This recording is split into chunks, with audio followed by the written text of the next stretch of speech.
Work on television brings opportunities but also places a lot of pressure on the personalities who appear on our screens because we give them all kinds of personalities and responsibilities, you see. There are a few young, sprightly and confident anchors emerging, and one who is winning the audiences over is ETV's Sunrise Breakfast show host, Faith Mangope. She started as a call screener, can you believe it? And within a short time, she's now a host, an entrepreneur, and for good measure, she's also given a speech at the same event as American President Barack Obama. I'm still working on it. Faith Mangope is here to tell her story. Pleasure to have you with us. Lovely to have you. Thank you so much for inviting us. How do you quickly score that opportunity to speak at the same event as Barack Obama? Should I go via Sunrise TV myself? No, I would be completely lying if I said that it had anything to do with something that I could control. Yes. What I could do was apply to be part of the Washington Fellowship for Young African Leaders, Sure. Mandela Washington Fellowship. And upon selection, then it was about 46 of us that left from South Africa, 500 of us that were represented through the continent. And one day I was studying entrepreneurship actually at the University of Texas in Austin. Yes. And one day my lecturers or my heads or coordinators got a phone call from the White House, and it was the head of security from the White House, and they said, listen, we would like Faith to please introduce President Barack Obama during the conference or the town hall with the president for all the young African leaders. Sure. And we've spotted her, we like her, we want her to introduce the president. They called me in, they told me about this, and that was it. So to say to you, these are the processes that I took, no, all I did was work hard, and that's the beauty of it. Somehow my work got realized, but it got realized on a global platform, which I'm really grateful for. And we're very happy for you for that. Thank you see. you. That's why I thought, in fact, in the interview, I would tell you, can you put in a word for me? Because I want to do an exit interview with it. That's good. I would. I will. You would? I will. I will, at least I'll try. I'll write an email. But if it doesn't get there, I don't want you to come back and say Faith lied. No, There's no, a huge no, difference. it will never work like that. I will No. say, there's this legendary broadcaster, Tim Modise, South African, highly, many accolades. And it's Faith. Highly respected. Must underline, put signed, it in capital. Faith Mangope, a.k.a. the girl that introduced Obama. That's it. How do you think? Wow. I think it would work. I think it's going to work. I think it would work, actually. It's going to work. It has to work. I am definitely confident. You see, ask. and you shall receive. Things happen. Ask. Now, your story is very fascinating. You got into media in this fashion, indirectly, right? I learned that you were accompanying a friend or something. True. And then tell me that story. So, because I can tell you mine a little bit. Yeah. I deliberately wanted to be in the media. No accident about it. Seriously, I had no idea. Yes. I wanted to be a human resources manager. I was studying at Wits University, and I thought I was going to be a diplomat as well, so I was studying international relations. And one day, my close friend right now, he said to me, listen, there's Prime Media Broadcasting. I didn't even know who Prime Media Broadcasting was, because I didn't even know who IFM was. And there's Prime Media Broadcasting that is at the Gardens, at the lawn. They're looking for young aspirant radio presenters for Talk Radio 702. I was like, okay, now who's Talk Radio 702? But it's fine. Please come through and help me audition. At least stand in the queue with me so that you can support me emotionally. Yes. I'm the good friend. I had no lectures that day. I stood in the queue.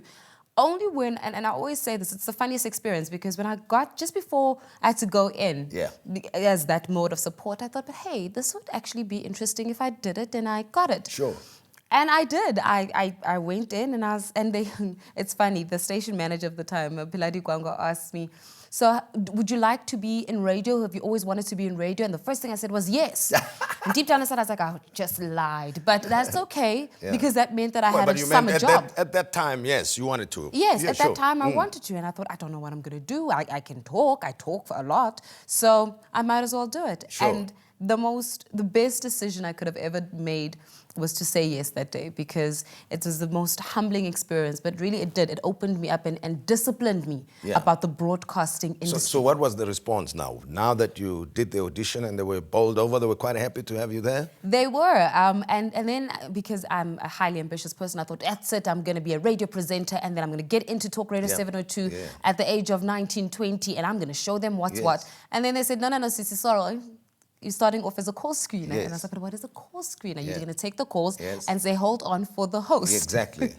and at the time, I was like, oh my gosh, who does that? I want to be a presenter like everybody else. No. It's actually, you must do the whole 100 meters. Huh? Paying your dues. Yes. And that's the most important and valuable lesson in broadcasting anybody could ever learn, that it is so important to pay your dues because it helps you get a discipline for the actual craft. Exactly. And you understand what goes on, There how you go. you yourself must get yourself together when you present a show. Exactly. Yep. And when you start from a humble space and you start from the back, you are able to understand the full capacity of what you're getting yourself into. So broadcasting is not there for sweets and chips and for me to get famous. Broadcasting is actually a medium, a platform of engagement, a platform where you can set the agenda, where you can deliver the agenda and change people's lives and make an impact. And you can only get that when you understand exactly what broadcasting is about.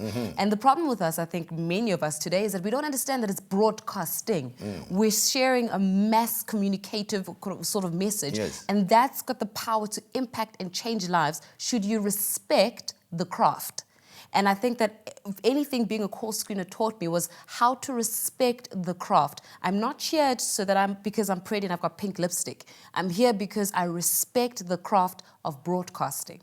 And I respect the fact that my voice and my presence is able to change and impact someone who is watching me. Okay, I did not do anything wrong, guys. Don't think that Faith is going on like this because I said something to offend her or whatever. That's what she's saying is very interesting, and I'm keeping my peace, and I'm listening very carefully to what she's saying because she's so spot on. I'm impressed. Thank you.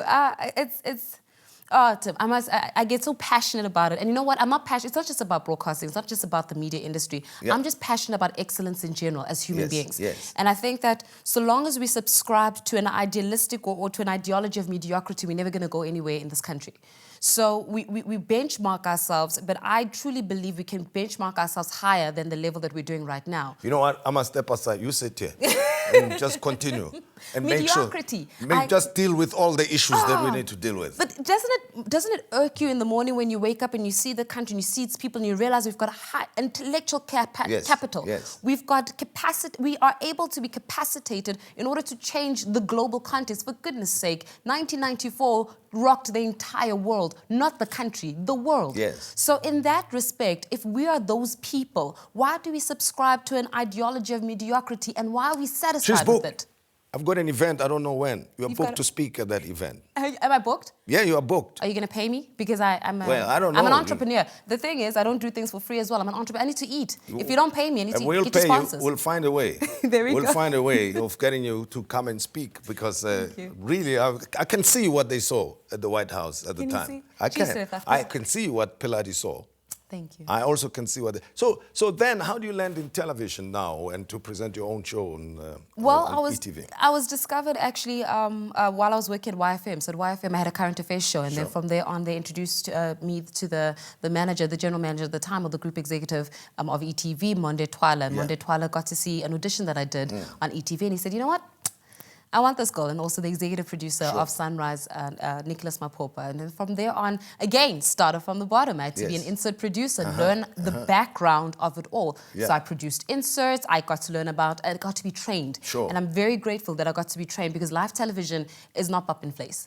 You know, you have to be able to know your stuff, and it's not just about being able to be impromptu, it's about being knowledgeable. And if you don't know your world and your environment, how are you going to be able to articulate that message of the day? So it was that, and I've been very grateful that to be trained as well, and I respect the training because it helped me propel my journey further. Be careful what you say because they'll take me off the show and say, why? They won't take you off the show. He's winging it. No. This is what we've been telling him all throughout. He's just winging his way through the show. And said, but you see, that's a difference about being able to be considered the legendary.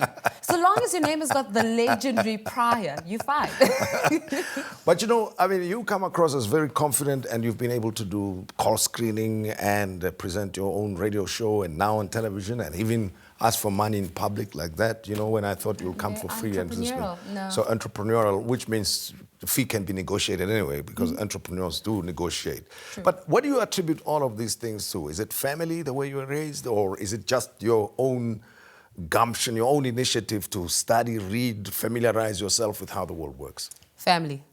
And here's the thing: I was very fortunate to be brought up in a family that taught me the value of humility and just how far humility can take you.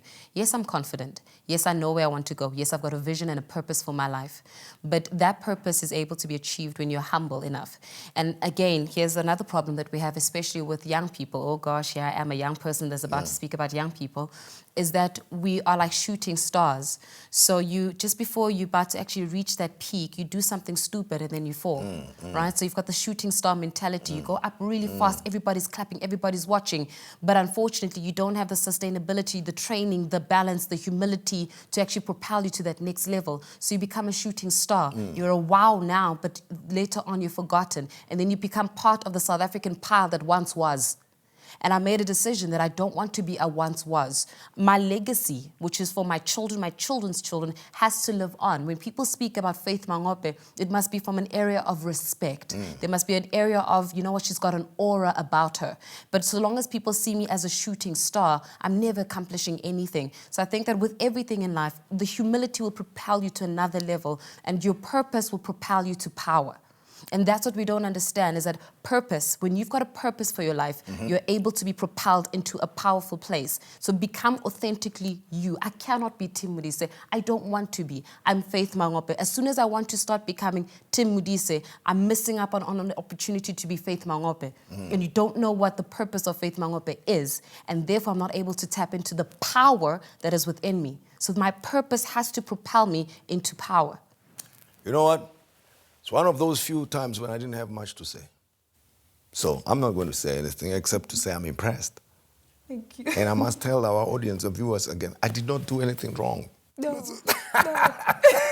didn't even know. I didn't even know. I'm impressed, but thank you very much. And I can see that you've got your audiences eating out of your hands in the morning. Well done. Thank you. Doing exceptionally well. Much impressed. And of course, giving us hope and confidence in the future of our nation when we see young people like yourself take the whole thing, you know, by the horns and say, by the scruff of the neck, we're going to make it work for our nation. I'm impressed. Quick opinion from you. What do you think of what's going on at the SABC? Just briefly.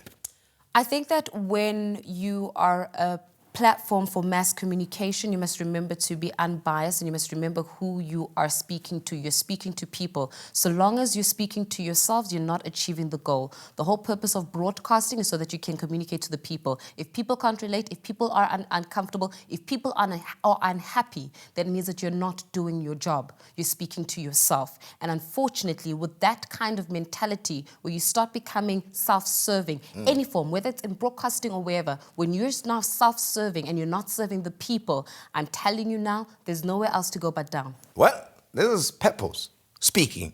Faith Mangope, much appreciated. Thank you, sir. Thank you very much. I hope you and trust you have enjoyed our program tonight. Fascinating stuff, of course. And she represents a cohort of those young South Africans who are confident, as I said, sprightly, and want to define the future the way it should be. And we appreciate that. Please write to us. The address is tonightwiththimmodise@gmail.com. And of course, you can also share your thoughts, your views with us on Twitter @TimModise. And from us, good night to you.